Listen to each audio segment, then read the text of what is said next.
It's lovely to see so many people whose faces I recognize with fondness and with love. We neurologists tell us that there is a special part of our brain, the fus effects gyrus, whose sole function is face recognition. Isn't that wonderful? That part of our brain is created just so we can see each other's faces, and I can't see some of your faces, so I'm going to maybe move over here, see if that helps. Hello, Steve. I have been in Claremont the last 3 days attending maybe the most remarkable conference I've ever attended, and that includes a lot of conferences. It's a conference called Seizing the Alternative Toward an Ecological Civilization. I don't know how much attention you pay to these things, but the Earth is in serious trouble, and we are as well. And 1,500 people have come from around the world to try and address the issues relating to climate change and the fate of the Earth. One of my reasons for coming is I'm going to be teaching a course at UC Berkeley in the fall called The Vanishing Garden, Religion and the Fate of the Earth. And I'm trying to get as many ideas as I can so I can have something to do to keep at least a class ahead of my students. I am very happy to be at Claremont. I was on the committee and the Mormon Studies Council that helped establish Mormon Studies here, along with Joe Bentley and some other people who are here tonight. And it's a wonderful thing to see that program established and have such a great reputation.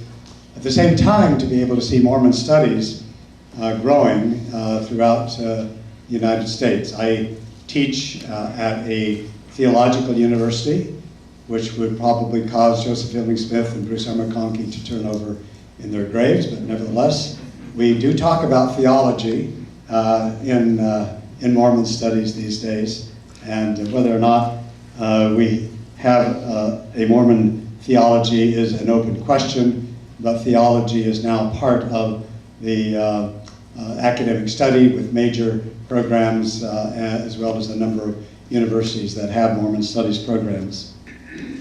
But tonight we're going to talk about the Book of Mormon. So, I have been reading the Book of Mormon for 65 years. I have been reading and studying it seriously for 55 as a literary and as a textual scholar. I've read widely on the scholarly literature relating to the Book of Mormon, including almost everything that has been written against the Book of Mormon, or a position, people who take the position that the Book of Mormon is a 19th century document. I've been very interested in having and have had dialogues with a number of people who are persuaded that it is not an authentic ancient text. In addition, I have lectured widely on the Book of Mormon, including in seminary and institute and in a ton of gospel doctrine classes over a long period of time, as well as at the university level. In other words, I put in my 10,000 hours. Some of you may or may not know what that means, but they say if you put in 10,000 hours, you have the right to speak with some authority about some subject. I know this because I have a grandson who's a hockey player, and he talks about those 10,000 hours which are necessary to make you good enough to play in the NHL. Anyway, I have respect for anyone who has attempted to come to the Book of Mormon as a serious book, and no matter what their conclusions are, who have given themselves to sounding it, to plumbing its depths, to trying to understand it. And that includes, by the way, naturalist critics who have made an honest attempt to come to terms with the Book of Mormon. And even if they disagree with Joseph Smith's account of how it came forth. On the other hand, I'm not very impressed with those who simply testify of the truth of the Book of Mormon without having read it, or those who consider it a fraud without having read it. I acknowledge, however, that we do not have a clear and complete understanding of the coming forth of the Book of Mormon, or how it was translated, or the complete story of its provenance. In other words, contrary to what some people may say, I think there are open questions about the Book of Mormon. I think there are issues that are not settled. But I feel that the overwhelming evidence points to the fact that the Book of Mormon is an authentic ancient record of real people, Israelites and Jaredites. As a scholar, however, I feel that I have to remain open to the possibility that new evidence may challenge some of my conclusions. In other words, if someone were to discover next month in the Library of Congress or in the British Museum a 15th century manuscript that had characters by the names of Nephi and Alma and Moroni and Mormon, I would have to really think about what that text, the implications of that text for my conclusions about the Book of Mormon. I mention this because there are times when some scholars who, when confronted with challenges they can't resolve, revert to simply testifying of the Book of Mormon. And I can remember when I was at the Library of Congress for in 2005 for the 200th anniversary of Joseph Smith's birth, with scholars coming from all over the world to talk about Joseph Smith and his place in American history and his contribution to the world. One scholar simply stood up and bore his testimony, to which I felt uncomfortable because there were scholars there who had come to hear a scholarly discourse about Joseph Smith, and a number of other people thought that was not the appropriate place to do that. Tonight what I hope to do is to present an argument for the book's authenticity based on a reading of the text itself. That is, the temporal and spiritual and supernatural evidence of the Book of Mormon are all things that need to be considered. That is, we as complex human beings attempt to come to terms with everything based on, hopefully, not simply our cognitive processes, but other processes as well. So I believe that the Book of Mormon text itself reveals itself, that it is in the text that we ultimately can find its evidence, not in Mesoamerica, not in esoteric archaeology, or in other, as important as those might be. I think ultimately it is the text itself that opens itself to us and that reveals ultimately what it is. So the standard argument of naturalist critics that Joseph Smith or two or three of his companions or somebody else wrote the Book of Mormon and pawned it off as an authentic text of ancient peoples has been the standard contrary position. The latest contribution of this is Earl Wonderly's book, An Imperfect Book, which was published 2 years ago, and which I had a very extensive review of in The Interpreter. Wonderly spends 300 pages marshalling evidence to support his conclusion that Joseph Smith wrote the Book of Mormon. In my review, I said, I think Earl Wonderly is a wonderful attorney. He's not a very good textual critic. So, I do not know how to read x-rays. I don't know how to read CAT scans. I would be lost reading engineering drawings, and certainly would be lost in any kind of mathematical formula. But what I do know how to do is read a text. So tonight, that's going to be my focus. So I'll begin, though, by talking about how much did Joseph Smith know, and when did he know it? Where could someone living in eastern New York in 1828 have gone to obtain the knowledge base for writing the Book of Mormon? In other words, the information environment out of which the Book of Mormon emerged is really important. What was that environment? Well, we know a lot about that environment, and since it is the field of literature that is one of my specialties, that is the American Renaissance, I know a good deal about what was possible. But what would an uneducated person living on the edge of the American frontier need to know in order to have written the Book of Mormon? Here are just a few things selected almost at random. He would have to have known the English Bible more thoroughly, more deeply, and more intimately than any of us in this room knows it, even though most of us have read it more than he did. He would have to he'd have to know more deeply and intricately than we do, including a knowledge of its many kinds of parallelism and poetic forms, its various cultures, its characters, images, and symbols, and its legal system. How well did Joseph Smith know the Bible? And this is one of the arguments that naturalist critics say. Well, he knew the Bible forward and backward. He certainly could have gained an understanding of chiasmus and all of the intricate parallel structures and all of the allusions one finds in the Book of Mormon.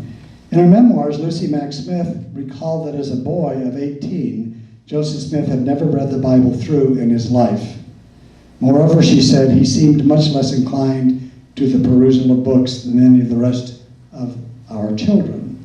And people argue that Joseph Smith had time to go to the libraries and gain a huge, vast store of knowledge that allowed him to write the Book of Mormon. But there's absolutely no evidence that Joseph Smith had access to those kinds of resources. He would have also had to have had a thorough knowledge of olive horticulture. How likely is it that someone raised on an American farm would have known the detailed information contained in Jacob's parable of the olive tree? Joseph Smith would have known beans, but he wouldn't have known beans about olives. A person living there, a person would have to know how to take his characters through the Arabian desert along a route relatively unknown in 1830. In other words, if Joseph Smith had read all the travel books available to someone living in America in 1830 and plotted out in a fictional account where to take Lehi and his people, he would have taken them in a very different route than he took them in the Book of Mormon. As Jane England has summarized, for Joseph Smith to have so well succeeded in producing over 20 unique details into the description of an ancient travel route through one of the least known areas of the world, all of which would have been subsequently verified, requires extraordinary, unreasonable faith in his natural genius or his ability to guess right in direct opposition to the prevailing knowledge of his time. Emma Smith, who knew him more intimately than anyone, said her husband had limited knowledge of spelling and could, quote, neither write nor dictate a coherent and well-worded letter, let alone dictate a book like the Book of Mormon. In an interview with her son, Joseph Smith III, she reported, "I'm satisfied that no man could have dictated the writing of the manuscript unless he was inspired, for when acting as his scribe, your father would dictate to me hour after hour, and when returning after meals or other interruptions, he would at once begin where he left off without either seeing the manuscript or having any portion of it read back to him. This was a usual thing for him to do. It would have been improbable that a learned man could do this, and for one as unlearned as he was, it was simply impossible." Hiram Smith said this of his brother, "To say that a man of Joseph's ability, who at that time of the translating the Book of Mormon did not know how to pronounce the word Nephi, that he could write a book of 600 pages as correct as the Book of Mormon without supernatural power is unbelievable." This seems to be corroborated by two interviews David Whitmer gave toward the end of his life. In one he said, "In translating the character, Smith, who was illiterate but little versed in biblical lore, was often compelled to spell the words out, not knowing the correct pronunciation." And he added, "Sometimes Joseph Smith could not pronounce the words correctly, having little education." Those who assisted him in the translation testified that he dictated the narrative of the people of Lehi at times for hours, hours on end, day after day, without any notes or reference materials. Earl Wunderly, in a conversation I had with him a number of years ago, said, he said, "I was convinced of the Book of Mormon until I read that story of the hat."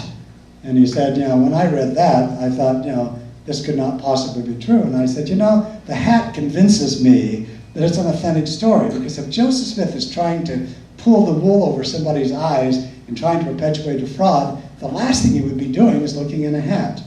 Well, We are persuaded by different things. How then should we approach the Book of Mormon? I distrust two kinds of Mormons: those who never think and those who only think. The former are part of a strong anti-intellectual strain in Mormonism that is very much alive today. That is, those who never think and sometimes are proud of it. They tend to forget, as Sir Thomas More says in Robert Bolt's A Man for All Season, that God created us that we might, quote, serve him fitfully in the tangle of our minds. Or as an Episcopalian ad has it, Jesus came to take away our sins, not our minds. But if believers need to be reminded, so to speak, that God expects us to think, non-believers and skeptics need to remember that God gave us hearts as well as minds, and that he expects us to use them both in seeking for truth. Increasingly, scientists are speaking of what they call heart intelligence or emotional intelligence, ways of knowing that are different from, but which complement cognitive intelligence. Remember what Jesus says, as a woman thinks in her heart, so is she. Ponder it, he says, in your heart. It is thus by thinking and feeling, by intuition and inspiration, as well as by cognition, that we may have the best chance of arriving at the truth, keeping in mind that neither heart nor mind, nor the two in concert, are infallible. Robert Frost speaks of poetry as a thought-felt thing, which may be a good way for us to think of the best critical evaluation. Eugene England argues that this is the only way to understand Joseph Smith himself. Quote, if we are to better know him, better to know his history, which he said we would never know until the judgment day, we must know both his heart and his mind much better than we have. So, reading the Book of Mormon, reading the text, let me start by showing a short video clip.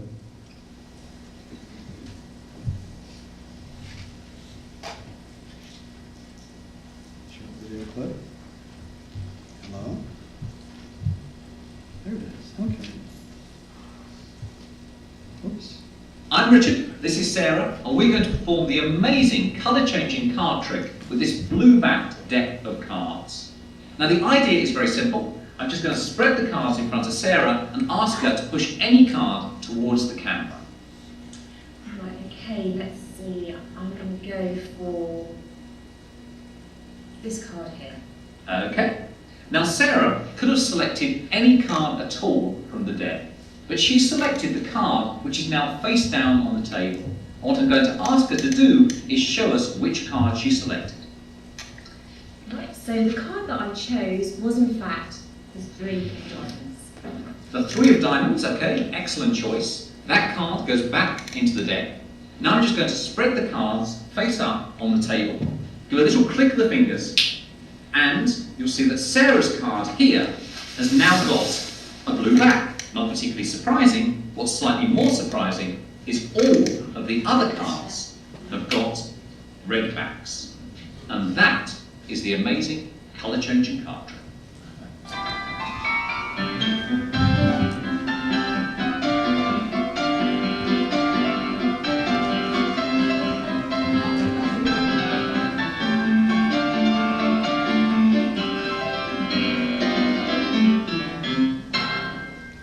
I'm Richard, this is Sarah, and we're going to perform the amazing colour-changing card trick with this blue-backed deck of cards. Now the idea is very simple. I'm just going to spread the cards in front of Sarah and ask her to push any card towards the camera. Right, okay, let's see. I'm going to go for this card here. Okay. Now Sarah could have selected any card at all from the deck, but she selected the card which is now face down on the table. What I'm going to ask her to do is show us which card she selected. Right, so the card that I chose was in fact the 3 of diamonds. The 3 of diamonds, okay, excellent choice. That card goes back into the deck. Now I'm just going to spread the cards face up on the table. Give a little click of the fingers, and you'll see that Sarah's card here has now got a blue back. Not particularly surprising. What's slightly more surprising is all of the other cards have got red backs. And that is the amazing colour-changing card trick.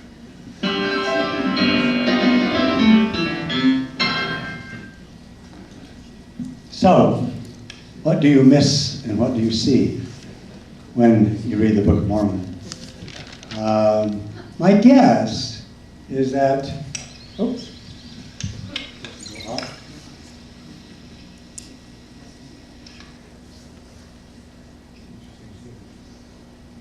Has 6, calculates tempo and power, and even has tempo training.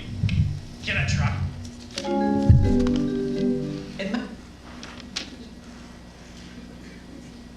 That's rude.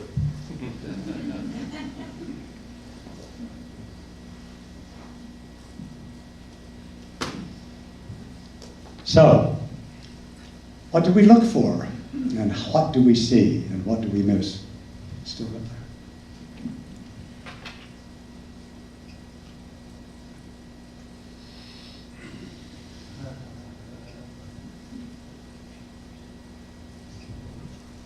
Steve said that I was slightly more skilled than he was at this, but I've just proven that I'm not. Okay, ignore that. So anyway, part of what I'm arguing is that the Book of Mormon invites careful reading. Most of us, you know, in a sense, part of the problem with our having been through the correlated gospel doctrine class now, what is it, 40, 50 times? I can't remember, I lost track.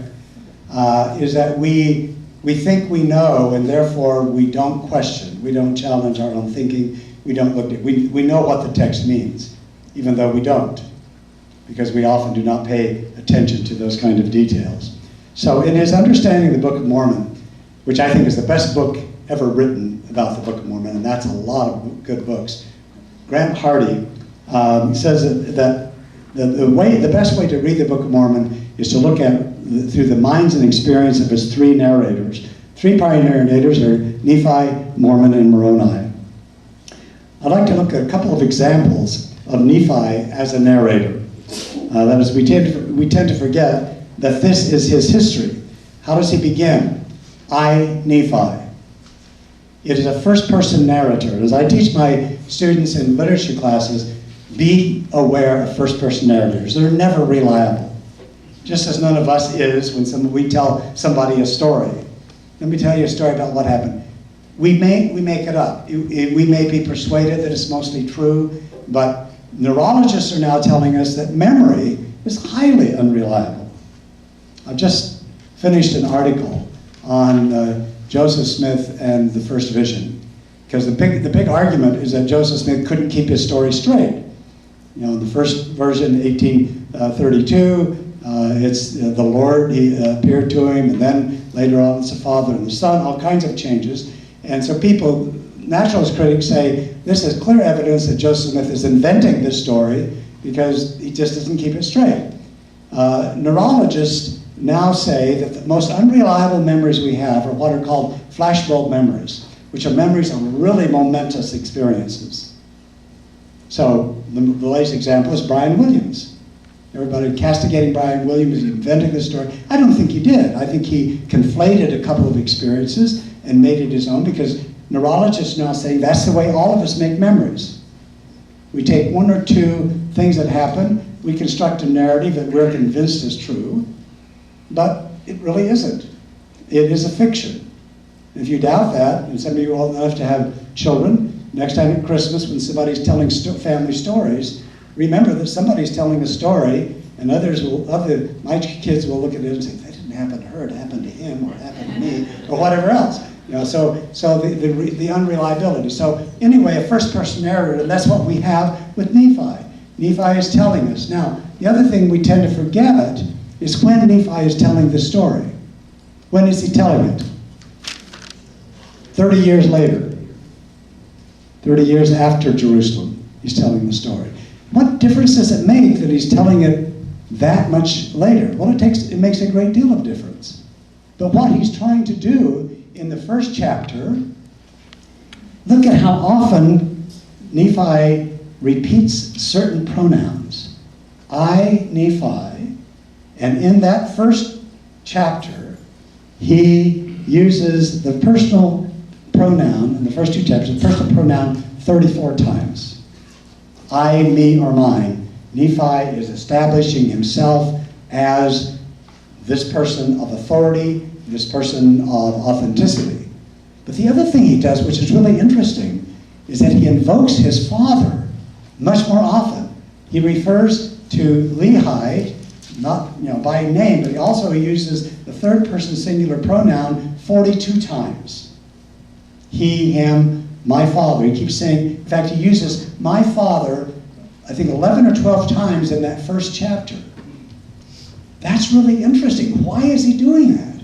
Why this emphasis on the first person narrator, but also shifting to the father? Because he is in a place where people are questioning him as the prophet. He's in a place where he's trying to establish his bona fides. He's trying to say, I am the inheritor of my father's mantle as a prophet. And he's trying to convince whoever's reading this book of that. So look at even that kind of a small detail of looking at those kinds of things. I mean, it's really, the first chapter is fascinating. You can see from my scribbling of it how much I'm paying attention to some of the detail, not only the pronouns that I've talked to you about, but a number of other things as well. So the other thing to think about first person narrative and about Nephi is that Nephi is, he's a younger son. This is really important. He is a middle child. Some of you who have studied psychology or psychologists know middle children. And there is a syndrome called the middle child syndrome. So Nephi is a younger son of 2 older brothers, and it ends up being more than 2 younger brothers. The first person narrators often, as I say, reveal things inadvertently. They tell us things about themselves that they're not intending to tell us. And they also reveal things coming out of their subconsciousness. And so what we have is Nephi looking back not at that moment when the family left Jerusalem, but all of the stuff that's happened in between. He's telling us much later, then why does he take the trouble to tell us about what Lehi does when they reach their first outpost? And Nephi tells us about Lehi's invoking Laman, naming him after a river. Oh, that thou mightest be like unto this river, continually running into the fountain of all righteousness. Now, Lehi is telling that to Laman right at the beginning of the trip, long before Laman begins to whine and complain and murmur and rebel. And then he also says of Lemuel, oh, that thou mightest be like unto this valley, firm and steadfast and immovable in keeping the commandments of the Lord. Well, we don't know at this point that that's ironic, that Laman and Lemuel are anything but steadfast and continuous or righteous. But Nephi knows it and tells us that, and then what we see is the unfolding of that. And what Nephi, in a way, is saying to us, writing so many years later, my dad didn't name anything after me. He didn't invoke, a mountain. He didn't invoke an ocean. He didn't invoke anything. It was given to my brothers, but I'm the one who's been like the river. I am the one who's been like the valley. And so what he's, again, trying to do here is establish his authority as a prophet.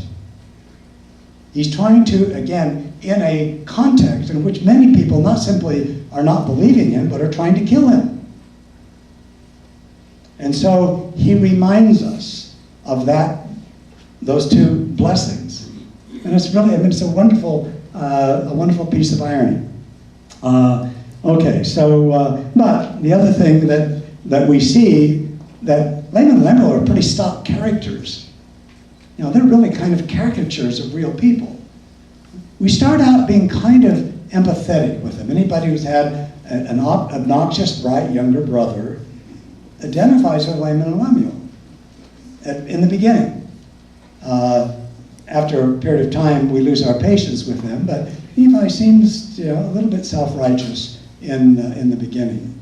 So what happens is that Nephi then is trying to persuade them to go up to Jerusalem, and the brothers, of course, are anxious to go back, not because they want to get the place, but why? Well, they've left their girlfriends and their chariots and their gold and their silver and all of this other stuff there. They're anxious to go back. They go back. The plan to get the place doesn't work. But what we have then in that experience with Laman and Lemuel, with Nephi, it's interesting. We don't know anything about Sam. Sam must have been a real guy with, he's a righteous younger brother, but Nephi doesn't give us any detail about Sam. He's again kind of not part of the picture. He wants to tell a picture about himself and these two obnoxious, unrighteous older brothers, and how everything that's happened in Nephite history and everything that will happen is because of that sibling rivalry. But first, Nephi has to change from this obnoxious younger brother.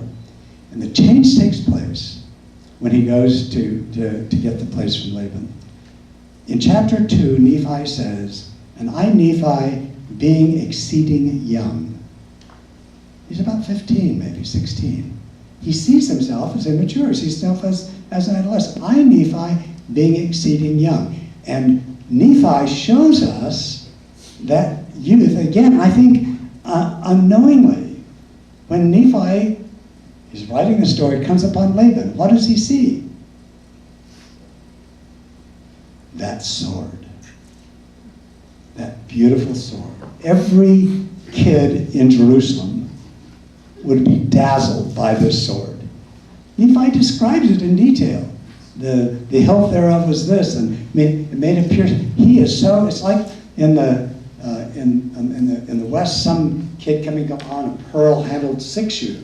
You couldn't not pick it up and handle it and look around, and he's probably doing this with the sword, doing a little bit of that. He's just fascinated by the sword. And then the angel says to him, "Kill Laban." We don't understand, in the world of violence in which we live, how hard this is for Nephi. Remember, Nephi is obedient to the Ten Commandments. The law of Moses is supreme in his life. He is a young man who takes these very seriously, as we see throughout his narrative. He invokes Moses and the Ten Commandments. And he's been taught from the time that he could understand that the worst thing he can do is take somebody else's life.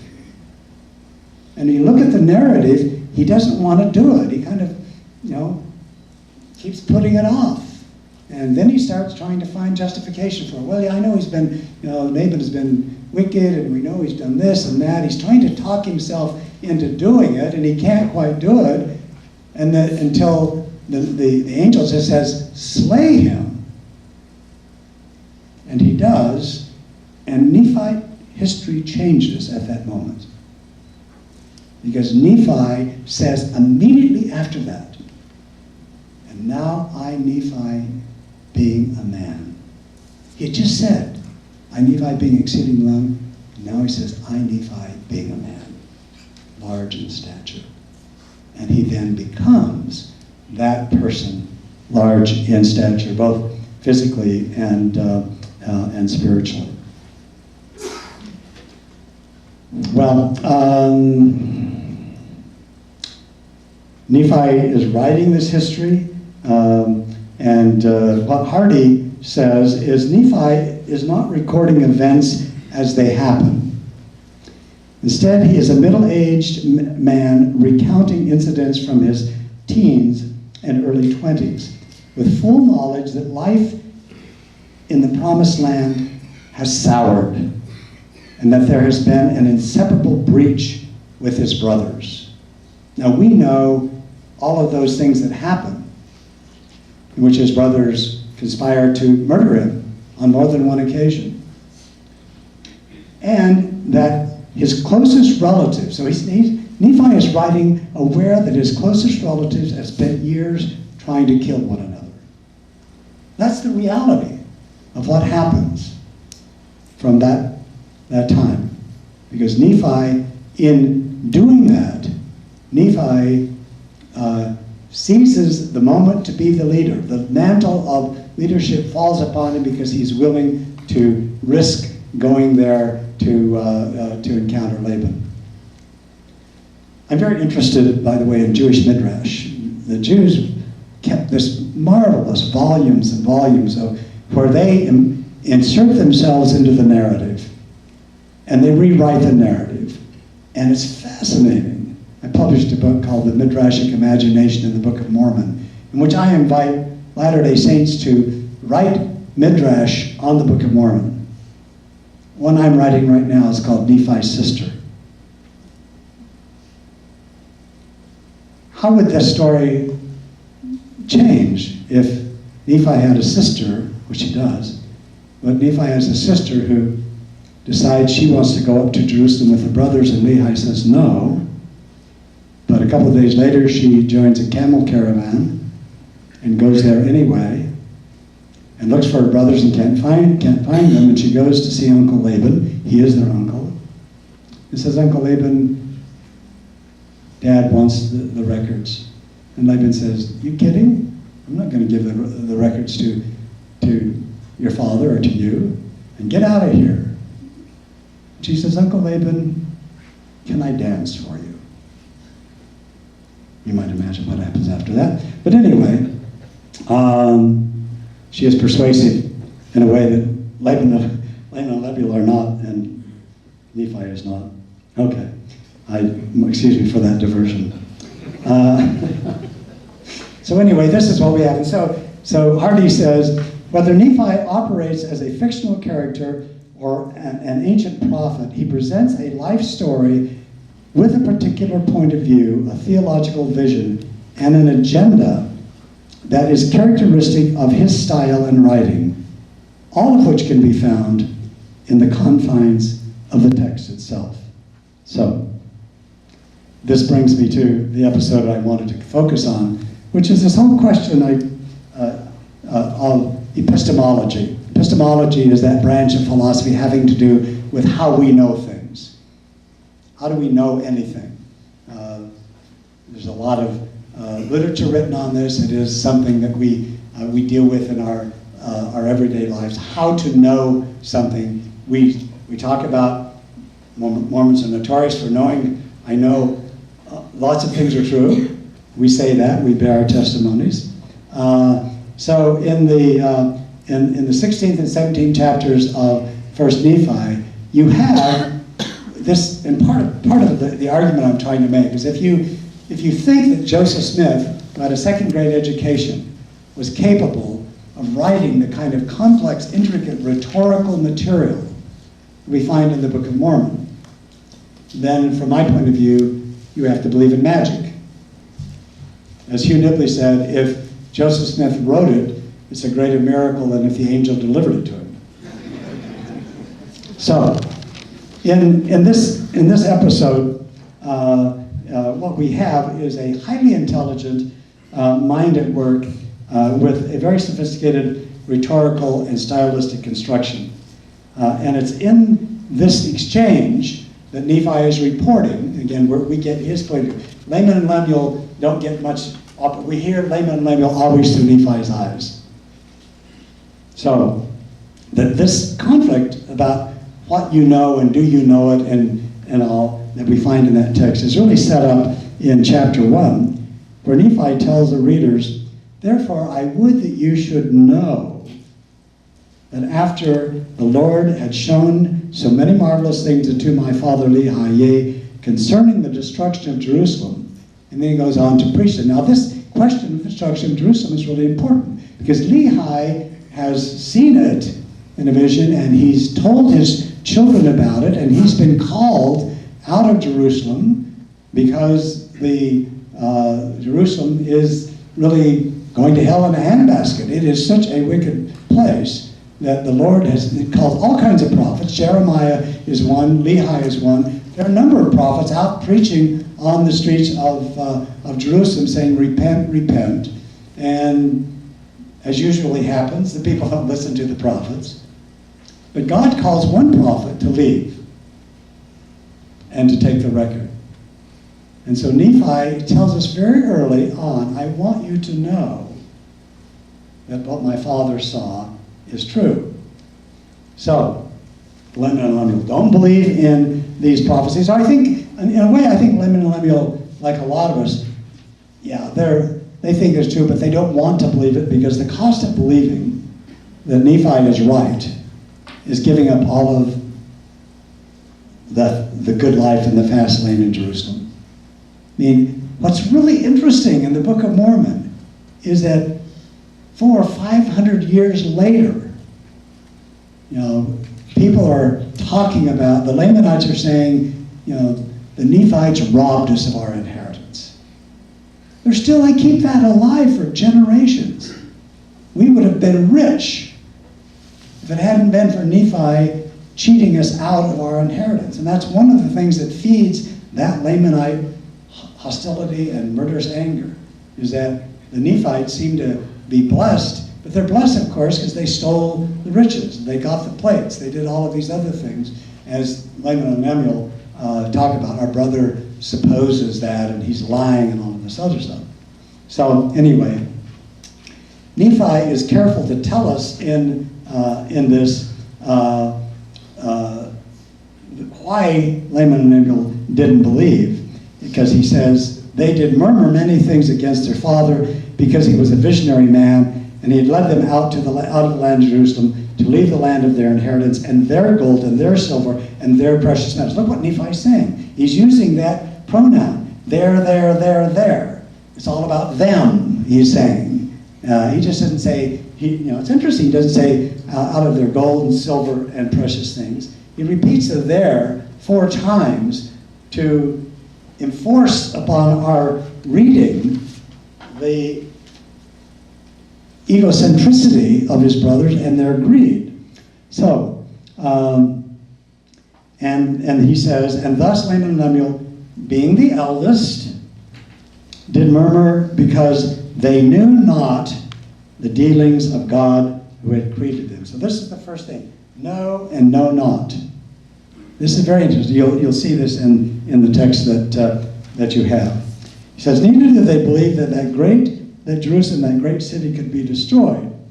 In other words, leaving Jerusalem with all of its riches, they ignore the prophetic knowledge, but they also ignore the empirical knowledge. Laman and Lemuel know that Jerusalem is about ready to fall. They are associating with those very people who are being wicked. Those are their friends who are about, they can see what the prophets are saying. They can see what their father is pointing out, if they would, but they're morally blind and decide that they don't want to. So and when they go up to get the plates, what does Nephi do to persuade them? Nephi knows that there's one argument that Laman and Lemuel will not have an answer for. What is it? Therefore, let us go up. Let us be strong like unto who? Like unto Moses. He invokes the great miracle in their history, the parting of the Red Sea. For he truly spake unto the waters of the Red Sea, and they divided hither and thither, and our fathers came through out of captivity on dry ground, and the enemies of Pharaoh did follow, and were drowned in the waters of the Dead Sea. That is the Remember the Alamo experience of the Book of Mormon. And Nephi knows what he's doing to invoke it because he knows that Laman and Lemuel cannot deny that story. They can deny a lot of other things, but they can't deny that story. That is so deeply great. It is a great miracle. It is still the great miracle of the Jews. When they talk about it is what happened when the Lord delivered them out of the land of Egypt. So, in other words, Nephi cleverly confronts them with a great miracle of their deliverance. Again, out of bondage. Remember, he says out of captivity. Bondage and captivity figure very often in this text. If you go through and just look at those words alone, you'll see how much it's the text is about that. So now that brings us to the section of the material that you have, and you don't have to. You can really look at that later. But it's in chapters 16 and 17 that the sibling rivalry between the younger and the two older brothers reaches one of its most dramatic climaxes. Like earlier and later episodes of fraternal conflict in the Book of Mormon, this one is about power, but it's also about epistemology. The words knew and know are repeated throughout this episode. You just look at how often those words appear. I've underlined them and done some other things in the text to highlight them. So in 1 Nephi 16:38, Laman and Lemuel state declaratively of Nephi's claims that the Lord has spoken to him. They say, we know that he lies. So that they're saying they know something which is false. They know it's not true. Later, when Nephi tries to engage their help in building a ship, they attack him by saying, we knew that you could not construct a ship, for we knew that you were lacking in judgment. So Laman and Lemuel blame Nephi for their suffering in the wilderness and complain that had they stayed in Jerusalem, quote, we might have enjoyed our possessions and in the land of our inheritance. Yeah, we might have been happy. And those of us by this time, knowing Laman and Lemuel, might say, yeah, not likely. And what's interesting is you look at that text is that when Laman and Lemuel are talking about about their experience, remember they're having the same experience, and they say, our women did give, and Nephi says, our women did give suck for their children and were strong, yea, even likened to the men, and they began to bear their journeyings without murmuring. That's verse 2.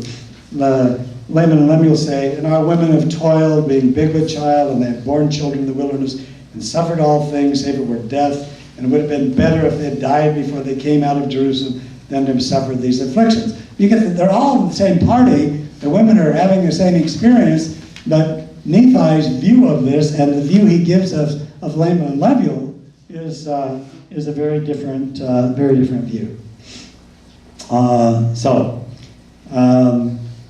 And then he says to them, now ye know that the children of Israel were in bondage, and ye know that they were laden with tasks which were grievous to be borne. Ye know that it must needs be a good thing for them that they should be brought into bondage. Now ye know that Moses was commanded of the Lord to do great things, and ye know. Nephi keeps saying, they've been just saying, we know that you're a liar. We know that Jerusalem is not destroyed. We know that it's a righteous city. And Nephi throws their words back at them by continually repeating these things that they know.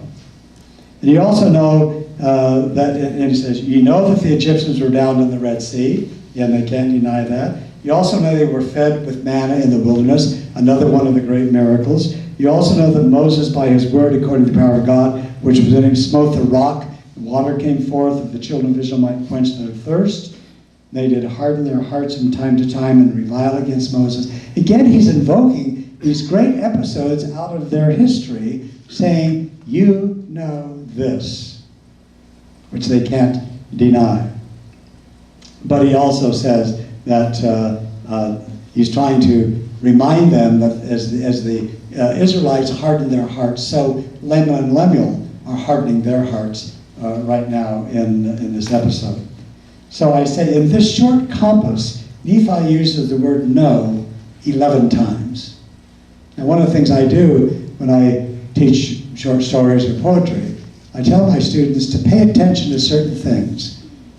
Pay attention to beginnings and endings. Pay attention, but pay particular attention to words that are repeated. Because when an author is trying to get your attention, the repetition of words is note bene, pay attention. This is important. And Nephi uses that word, know, knew, time and time again in this very short space. You find, just as you find later in the book of Alma, in Alma's sermons have almost half of the in the entire Book of Mormon, half of all of the uses of the word, the Word of God or word, almost half of them in the entire Book of Mormon occur in almost 5 sermons. That's another wonderful text to look at. Look at those five sermons and what happens with stylistically. So Nephi used this 11 times with wonderful irony. In the middle of his rejoinder, he uses the word "know" with regard to himself twice. So in other words, he uses it 11 times in relation to them, but he's very careful and very cagey, I think, and very subtle in using it in relation to himself only twice.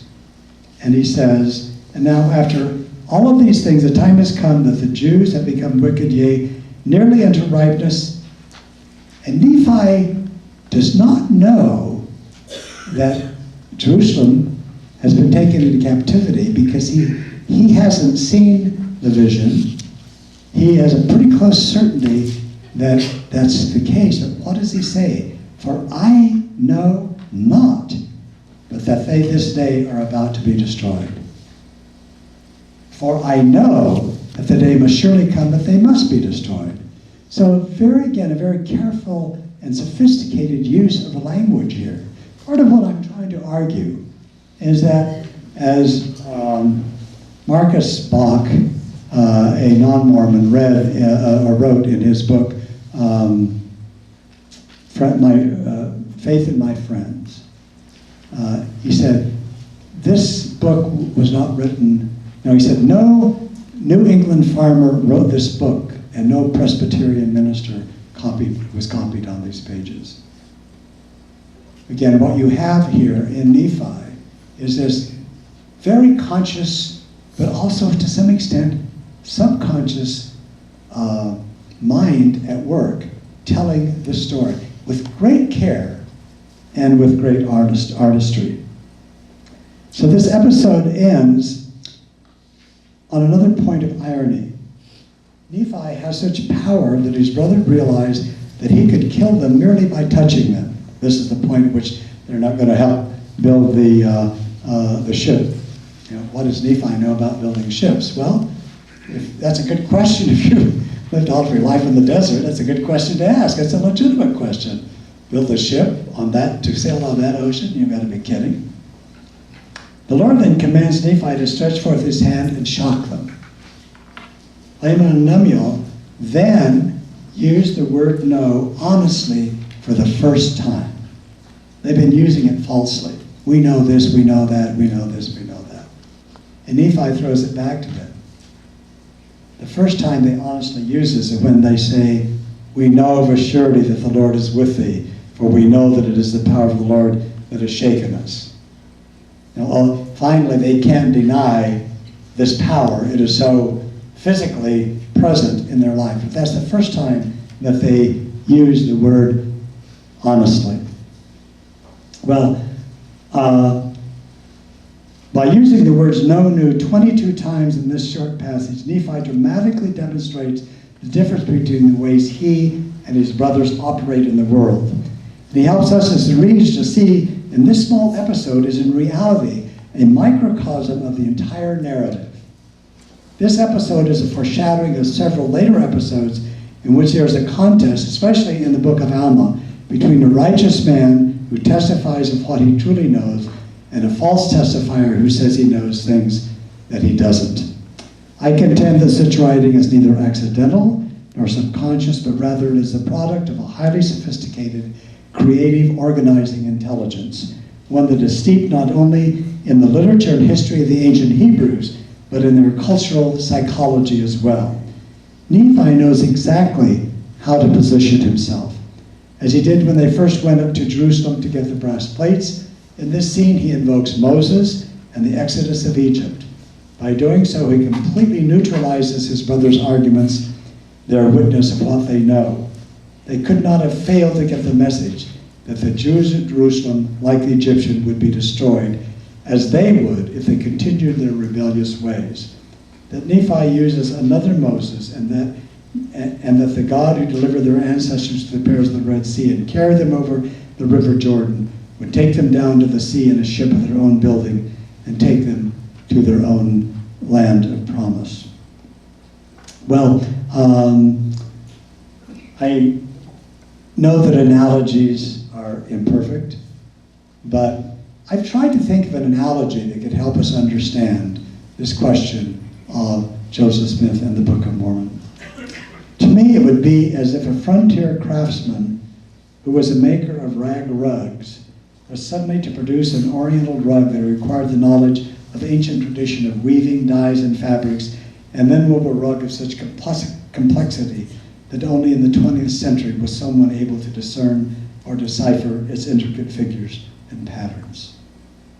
That analogy seems to me to be possibly appropriate. Or it would be like a frontiersman who could pluck out a few bars of Yankee Doodle Dandy on a banjo, be able to verbally compose and dictate something as complex as Bach's B minor Mass. But I think Nibley has the best analogy, as he does on a lot of those. To put it facetiously, but not unfairly, and you know, when Nibley says that, you probably are saying, well, it might be a little unfair. To put it facetiously, but not unfairly, the artist who sets out to create such a work must not only balance a bowl of goldfish and 3 lighted candles on the end of a broomstick while fighting off a swarm of gadflies, he must at the same time be carving an immortal piece of statuary from a lump of solid diorite. Well, let me bring this to a conclusion. I've written 3 articles comparing Joseph Smith. My first impulse was to look at his contemporary writers, to look at Emerson, Thoreau, Melville, Whitman, and who am I missing there? Hawthorne. Thank you. What were they doing while Joseph Smith was writing the Book of Mormon? What was their education? What was their information environment? Who were their peers? What writing did they produce? And how was it regarded? Well, this in an article titled Joseph Smith, the Book of Mormon, the American Renaissance, I make that comparison, and then I look at Joseph Smith in relation to them. When you look at that, I mean, again, this is a period that I teach, so I know these authors well. Every one of them had a superiority, a far superior. I mean, Emerson and Hawthorne graduated from Harvard. I think Hawthorne from Baldwin. Even Whitman, who didn't have much of a formal education, became a school teacher and had a long apprenticeship as a journalist. But you look at their information environment, you look at their peers, you look at their culture, it was immensely, dramatically different from Joseph Smith's. So I presented this in my graduate course on Mormonism at GTU last year, and one of my students said, well, yeah, that's, you know, I understand your argument. What you really should do is compare Joseph Smith with Milton. And so I said, okay, I'll do that. So I've just finished a long article on Joseph Smith and Milton, comparing, because he said, he was an expert on Milton. He said, look, Milton dictated Paradise Lost. Yeah, that's one of the great poems in any language. And to dictate it was some very impressive feat. So I decided to look at Milton. Well, Milton went to St. Paul's School. Milton was, by the time he went to St. Paul's School, I believe at age 6, he already knew Latin and Greek. At St. Paul's School, he also learned Italian, and his father, not content with that, I think had him learn Arabic and probably Hebrew. He went to Cambridge, I believe. You look at Milton's life, by the time he started dictating Paradise Lost, because he was blind, he was in his 50s. And he had published some of the great works of English literature. He was the Secretary of State for 10 years. He was the official translator, ambassador. He was all of these things. He had this enormously rich cultural life. And still, what he pulled off was a pretty amazing feat. So the other article I wrote was, I decided after looking at the American Renaissance, I wanted to look at each writer's magnum opus. You know, when did Emerson publish the first essays? When was Walden published? When was Scarlet Letter, Moby Dick, and the first edition of Leaves of Grass? Surprisingly, all of them were published within a 5-year period in mid-century. And I looked at what was happening in these authors' lives before they published their great work. And then I looked at Joseph Smith. And Joseph Smith is hiring himself out as a day laborer. He is trying to keep body and soul together. You know, you want to ask, where could he possibly have had the time to gain the knowledge that would have been required to publish, to write the Book of Mormon? So, in summary to that article, the first one, I said, I've tried to demonstrate that Joseph Smith did not possess the talent, imagination, knowledge, or sophistication necessary to write the Book of Mormon, nor was the time in which the book was produced sufficient to compose such a lengthy and elaborate narrative. Had he possessed all of these things, that is, look at the writing of Moby Dick, or look at the writing of Leaves of Grass. The Book of Mormon was essentially dictated in a little over 90 days. So you look again at all of the comparable writers. So I say, could any of Joseph Smith's more illustrious contemporary authors have written the Book of Mormon? That is, that I'm not convinced that he could Hawthorne have written the Book of Mormon, or could have written it? And I said, I don't believe that Emerson, Hawthorne, Melville, Thoreau, and Whitman, colossal writers that they were together, could have written the Book of Mormon. Further, I don't believe that if all the scholars in the world in 1829 had gathered in a large room and had access to every extant book and manuscript and had a decade to work on it, they could have written such a book. That is my seriously considered scholarly opinion. For the rest of my scholarly opinion, I'll have to turn the page. That is, there's simply too much that the book points to that no one in the 19th century knew, and that no author was capable of knowing and producing. There is, you know, one of the great things, we live in this age of electronics. One of the terrible things is that everybody is an instant authority on anything. I can't tell you how many times somebody asks a question, so I said, let me Google it. And so we Googled something, or we look on Wikipedia, or we read something on Mormon stories, or on Mormon Think, or Farms, or any place else, and we think we know it. We accept that we are now an authority. And there's a lot of nonsense on the internet about the Book of Mormon. There's a lot of good stuff. But there's a lot of nonsense. There's a lot of silliness. Stuff that, you know, I read something just the other day, said, well, one of the evidence, Joseph Smith may not have had a very good education, but one of his brother Hiram and one of his sisters were school teachers. Well, first of all, you have to look at the 19th century. Almost anybody could become a school teacher. All you had to do was to open a school and say, I'm going to be teaching a school, and you didn't have to have any credentials. But to say that because somebody had a brother and sister who were part-time school teachers, that is evidence that Joseph Smith was somehow exposed to a knowledge base that would allow him to write the Book of Mormon is, again, to me, kind of silly. Well, this is the coda. What has led me to this belief about the Book of Mormon is both an intellectual and a spiritual conviction. As a scholar, I believe that the best and most inclusive objective evidence, the most persuasive empirical evidence, taking into account all that is persuasive, even if contradictory, leads to the conclusion that no one living in the world of 1829, let alone an untutored, inglorious farmer, could have produced the Book of Mormon. And yet it bears the unmistakable imprint of Joseph Smith's own 19th century heart and mind. As Gene England, my good friend, said, there's a lot of Joseph Smith in the Book of Mormon. which should not surprise us. Any translator is translating through his or her own mind, heart, and his experience. Every translator is limited to some extent. So, the Book of Mormon, I say, speaks to my heart as well as my mind, and I've come to trust that experience as real and valid.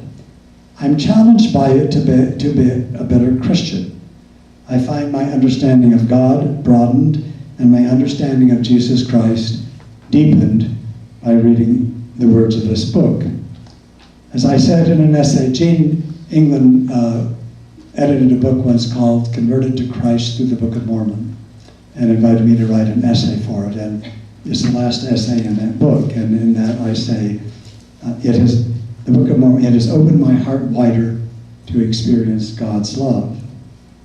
I rejoice in a book that has such an expression as Moroni's final invitation, come into Christ and be perfected in him, and if ye by the grace of God are perfect in Christ, then ye are sanctified by Christ, by the grace of God, through the shedding of the blood of Christ, which is in the covenant of the Father, into the remission of your sins, that you become holy without spot. Ultimately, I believe we are compelled by these narrators. And again, keep in mind that when you come to Moroni and to Mormon, their style and their voices are very different from Nephi's. They are very different writers than Nephi's. And that's important. You know, in the preface to Huckleberry Finn, Mark Twain points out that there are a lot of different versions, not accents, but dialects, thank you. I know you're smart. Dialects being written, just like your sister and your dad. There are a number of different dialects. And he says, the reason I tell you this in the beginning of this is that the readers will try to think that all of these writers are trying to talk alike and not making it. So when we read the Book of Mormon, sometimes we say, well, they're all the same. It's very different. Moroni is a very different person and a very different writer than his father. And Mormon is a very different writer than Nephi. Look at the differences. Pay attention to the details. They are wonderfully, wonderfully revealing and a lot of fun as well. Thank you.